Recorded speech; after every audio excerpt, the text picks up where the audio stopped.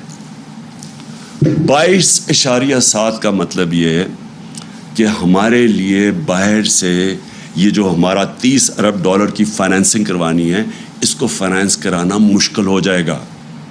جو بینکس ہیں وہ ہمیں پیسے لیتے ہوئے ڈریں گے، کیونکہ رسک پہنچ گئی ہے 22.7%. میری جو یہ صرف میڈیا ٹاک اس لیے ہے، میں پھر سے یہ کہتا ہوں کہ اگر جلدی سے جلدی صاف اور شفاف الیکشن کرواؤ، مجھے اس کا کوئی اتنا زیادہ فائدہ نہیں ہے پرسنلی اس وقت، کیونکہ ہمارا تو اللہ کا کرم ہے کہ جیسے جیسے یہ ملک اس طرف لے کے جا رہے ہیں، مہنگائی بڑھ رہی ہے، ان کی شکلیں دیکھ رہے ہیں، اپنے کرپشن کیسز بچا رہے ہیں، ملک سنبھالا نہیں جا رہا. ہمارا تو گراف اوپر جا رہا ہے لیکن ملک نیچے جا رہا ہے. اور یہ جو میں نے آپ کو بتایا کہ اگر اس ملک میں پولیٹیکل سٹیبلٹی نہیں آتی، یہ اس کی اکانومی اب سٹیبلائز نہیں ہونے لگی. ہماری جو اکانومی ہے، جو ہماری معیشت ہے، یہ اب نیچے جائے گی. اور نظر آ رہا ہے کہ مارکیٹ کو کوئی اب اعتماد ہی نہیں ہے، نہ اندر مارکیٹ کو اعتماد ہے نہ باہر. اس لیے میں آج سب کو کہنا چاہتا ہوں، اپنی قوم کو، کہ جلدی سے جلدی الیکشن کروائیں پاکستان کو اس دلدل سے نکالنے کے لیے، جس دلدل میں بڑی تیزی سے یہ امپورٹڈ حکومت ہمیں دھکیل رہی ہے. سازش تو انہوں نے کر دی، اپنے کرپشن کیسز کے اوپر تو انہوں نے آتے ساتھ ہی فیصلے کروا لیے. اب رمضان شوگر مل ان کی اس کے تو کیس فوری لگا ہوا کہ جی اس کا کیس ختم کرو. ایف آئی اے کا جو شہباز شریف اور بیٹوں کا 16 ارب کا کیس تھا، وہ بھی 4 گواہ بھی اللہ کو پیارے ہو چکے ہیں. مقصود چپڑاسی بھی چلا گیا ہے، جو انویسٹیگیٹ کر رہا تھا ڈاکٹر رضوان وہ بھی نہیں ہے. وہ تو ہو رہا ہے سارا کچھ، ملک کو یہ نیچے لے کے جا رہے ہیں. تو آج میں اپنی ساری قوم سے اپیل کرتا ہوں کہ یہ اس ملک کو اگر ہم نے مزید اس دلدل سے نکالنا ہے، اس طرح کی مہنگائی سے بچانا ہے جس طرف جا رہی ہے چیزیں مہنگی. آئی ایم ایف نے کہا ہے کہ ابھی بجلی اور مہنگی ہونے والی ہے، ان کی رپورٹ میں ہے. ہم نے اپنے ملک کو انتشار سے بچانا ہے. فوری طور پہ صاف اور شفاف الیکشن اناؤنس کیے جائیں. جتنی یہ دیر کرتے جائیں گے بحران بڑھتا جائے گا. اور پھر سے مجھے خوف ہے کہ ایسا نہ وقت آ جائے کہ سب کے ہاتھ سے یہ نکل جائے. میں آخر